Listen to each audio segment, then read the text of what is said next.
Hi, I'm Hazel. It is almost Saturday, so it's time for a new vlog. It has been a week since BlizzCon. Isn't that weird? It feels like it's been so long ago. It feels like it was like years ago. And then that was like a past life, and this is a new life. But for whatever reason, it was only like 5, 6, 7 days. So that's kind of bizarre.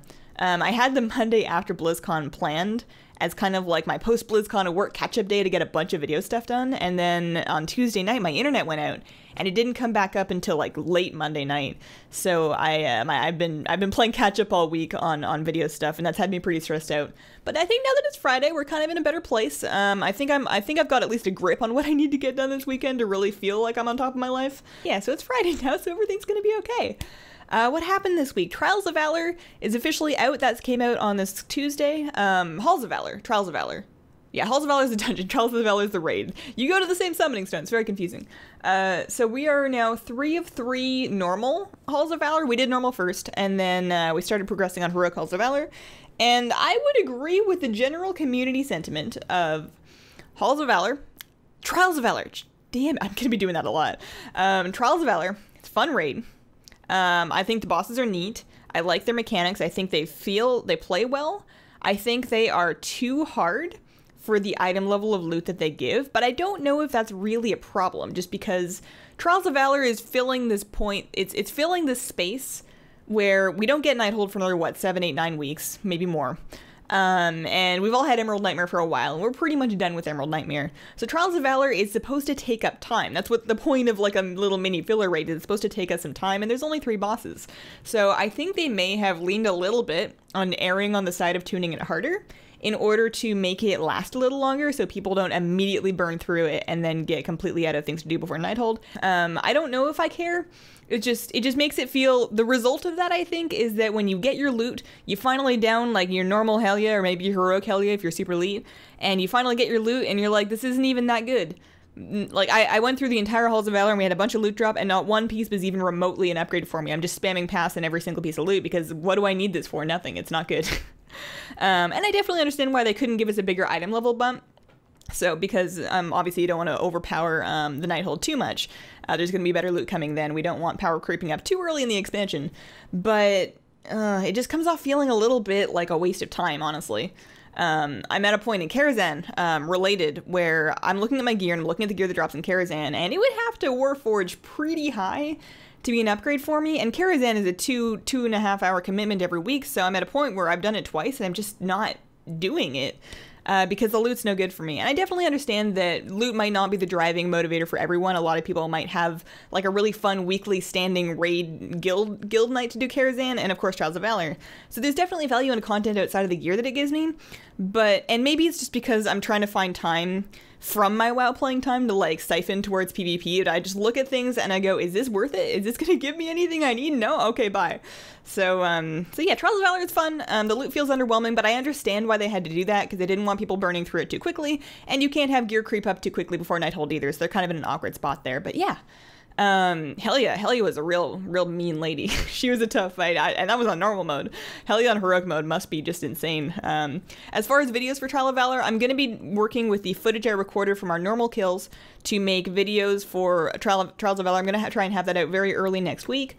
And it will be normal footage, but I'm going to put info about the heroic mechanics in there, so it should work for both difficulties for the most part.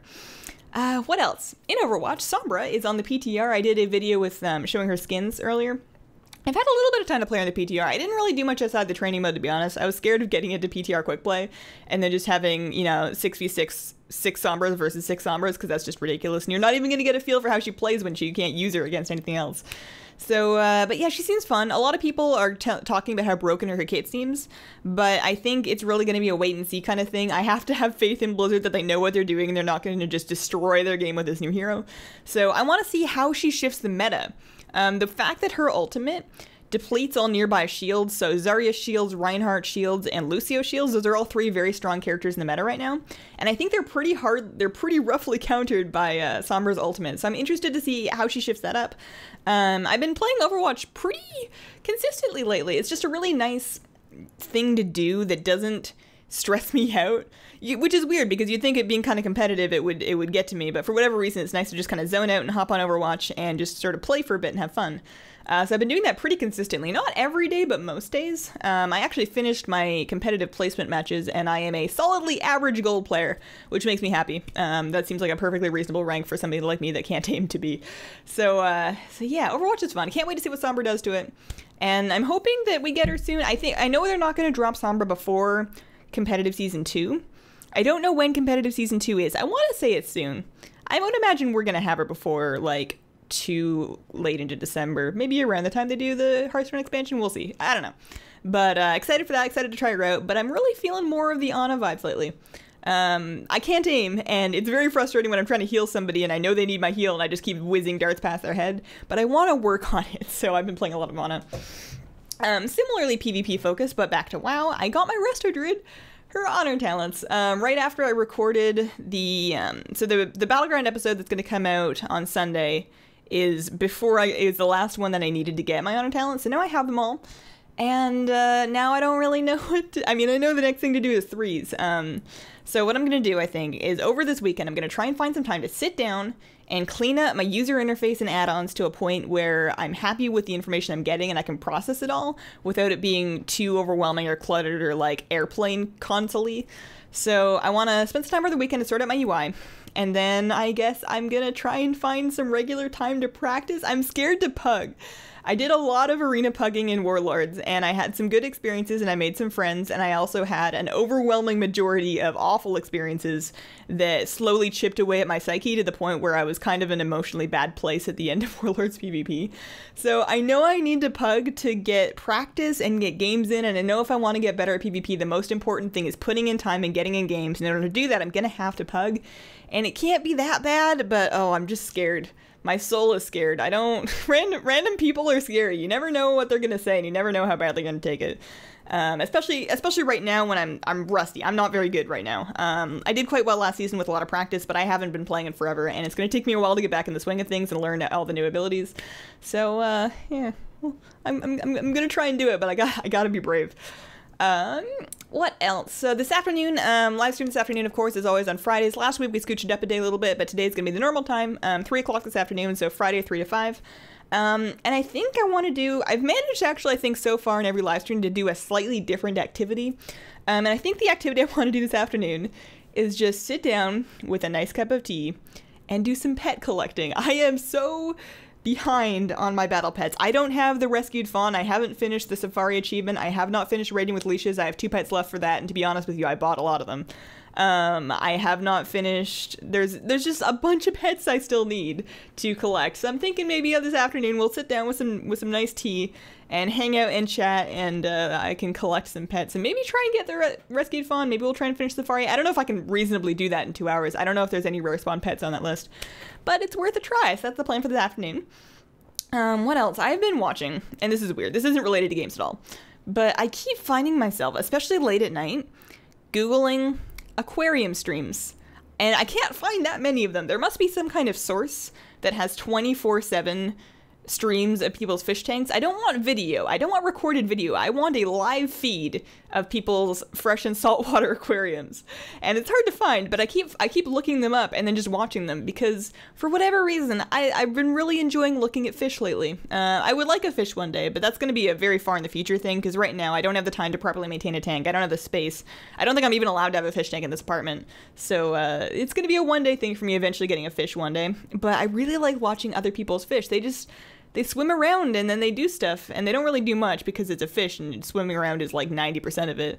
But they're very relaxing. It's very calming. So I've been watching a lot of aquarium streams. And if you happen to know of a good source to find 24/7 aquarium streams, because people will stream their aquariums, and even like zoos and big aquariums will stream their tanks sometimes, but they usually do that within business hours. And I'd really like some feeds for late at night because that's usually when I really get the feeling that I need to watch some fish.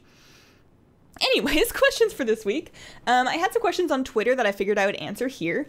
This is from Ethereal Visions on Twitter, and she wants to know, what is the fastest method to level pets from 1 to 25? So that really depends on where your collection is right now. So if you already have at least one pet at level 25, you can just buy more. You can go in the auction house if you have some gold, and you can buy more pets that have been already leveled, and that is a very fast way to expand your collection. And basically the goal is to try and get 2 pet strats ready. So you want the pets that you need to complete 2 pet tamer strats, because that is the fastest way to level pets. Defeating a battle pet tamer NPC using 2 pets and carrying a little baby 3rd pet is by far the fastest way time-wise and easily wise, because it's pretty predictable to level pets. So you're trying to level enough pets to be able to do more and more 2 pet tamer strats. If you look through my channel videos, you're going to find a whole bunch of different 2 pet tamer strats. Easy ones to start with are Ashley, is really easy, and I believe Vishar uses a similar pet. You use the mechanical Pandar and Dragonling with both of them. And then if you look at, I have a video also for the top 3 pets for starter pet battlers. So if you're a pet battle noob, you don't know which 3 to level first, it talks about some options for that. So that's if you already have at least 1, then you work on getting more through 2 pet tamer strats, so you can do more 2 pet tamer strats, so you can level more pets for more strats, so you can eventually just have a big collection of pets. If you are starting absolutely from scratch, and you play through Warlords and you have a level 3 garrison, then you may have missed that in the level 3 garrison of Warlords, there was actually a quest that you pick up outside the minecart that lets you get 1 free battle pet, 1 free stone that boosts the battle pet to level 25. So if you play through Warlords, or you have a bunch of gold that you can use to upgrade a WAD garrison to level 3, then you get 1 free battle pet from there, and then you can proceed to the stuff I just talked about, where you can buy more, you can do 2 pet tamer strats, you can carry pets and level up more quickly that way. If you completely skipped out on Draenor, you are brand new to WoW, where you just didn't play Draenor at all, and you don't have any gold to get a garrison maxed out, because that does cost a bit of gold, and you don't have any pets leveled up at all, you just have all level 1s. At that point, there's a couple things you can do. You can refer to, I have a video, and it's quite old, but it's still relevant, it still works, leveling pets from 1 to 25 from scratch. And basically what that is you're relying on the fact that you can catch pets that are higher level than you. So there's a route you can take, and there's a couple pets that you specifically go and catch, but you go and you catch a pet that you counter, so you can actually get it low enough at level, like you take your level 3 or 4 pet, and then you capture your level 9, then you take your level 9 pet, and you go and you capture your level 15, and so on and so forth. And that can, in about a day, get you some max level pets, and then of course you proceed to carrying pets, grinding out some experience. Whenever you have the opportunity to fight a tamer instead of a wild pet, you always want to fight the tamer, because tamers give you vastly more experience than wild pets. And there are leveling tamers, so that's another thing that you want to be doing if you're leveling pets from scratch along the way, is you want to be finding those battle pet tamers that you can fight at low levels, you know, in the low level zones. They're in Elwyn Forest, I believe there's some in Durotar, I haven't played Ord in a while, but there's low level tamers that you want to fight, because those will give you good experience as you progress along the way. So as long as you have at least 1 pet maxed out, it's going to be easy to get more. If you have absolutely nothing, you can still do it, but it's going to take you an afternoon or so to really get yourself there, but that's okay. And then check out those videos. So 1 to 25 from scratch, and then 3 best pets for starting tamers are the best resources if you are completely brand new. And if you're confused about breeds, there's also a beginner's guide to battle pet breeds in there somewhere, so that you can catch up on what that's all about. And then she also wants to know, what add-ons do you use for pet battles? So mostly the same 4 from the video that I put out, the most recent video I put out summarizing pet battle add-ons. I could only think of 3 off the top of my head that I'm actively using right now. I use Pet Tracker. I don't use it to track pets. I turn off basically every single feature except for enemy cooldown tracking, because that's all I need. It's pretty important when you're doing pet battles to be able to track the enemy pet cooldowns if you're doing tamer fights, especially if you're trying to 2-pet them. It's very important to know when they're going to surge a power on you so you can do something. So I use Pet Tracker for enemy cooldown tracking. I use Rematch to automatically load my teams, so that when I go and approach a tamer that I fought before, I mouse over that tamer, my team automatically loads, so I don't have to go through my journal and pick out the pets that I used to use and set up their moves. It's all done automatically, so I strongly recommend Rematch. If you do battle pet dailies and you haven't set up Rematch yet, you have to. It's amazing. And then the third one that I use is Pet Journal Enhanced. I've used that forever. It's just a really nice utility for the pet journal to let you look up pets with more filters, and it just gives you more information in the pet journal. So Pet Journal Enhanced, Rematch, and then Pet Tracker, but only for the enemy cooldowns. I miss Pet Battle Info. Pet Battle Info used to give me enemy cooldowns, but it hasn't been updated in forever, and it finally stopped working in Legion, so I had to get rid of it. Ode wants to know, hi, can you please do an updated guide to the Celestial Tournament? So I'm getting there. Every Tuesday I've been putting out a guide video, and now that I've finished with the Trade Skill Master guides, what I'm doing is I'm going through all of my old tamer strategies, and I'm testing them, and if it works as written in the video, then what I've done is I've re-uploaded the thumbnail with a little sticker on it that says 7.0 approved. If it does not work, then I am redoing the strat from scratch and then re-uploading it on a Tuesday. So we did the Burning Pandaren Spirit. Ow, I just punched myself in the throat. We did the Burning Pandaren Spirit a couple weeks ago. I have, I think, Wastewalker's Shoe. I redid his strategy coming out on Tuesday. His strategy still worked, but it was kind of annoying, so I have a better one. I have an improved one coming out on Tuesday. And I'm basically working through my entire list of old Pandaria trainers, and then of course I'll do Draenor and whatever after that. But, so I will be doing updated Celestial Tournament guides, but it's going to take time, and I'm going to be finishing the mainland Pandaren Tamer guides first. All of the Spirit guides work still. I have about half of the Pandaren Master Tamers to go through. I don't know if I'm going to do Beasts of Fable. I would probably do Beasts of Fable after the Celestial Tournament, because I don't think anybody cares about them anymore.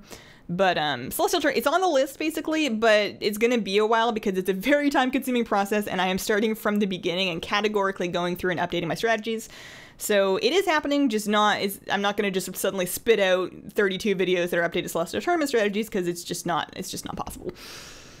And that has been my week. If you have any questions you would like answered on a vlog, just leave them as comments on the most recent vlog, and let me know what you think, and have a wonderful, wonderful day.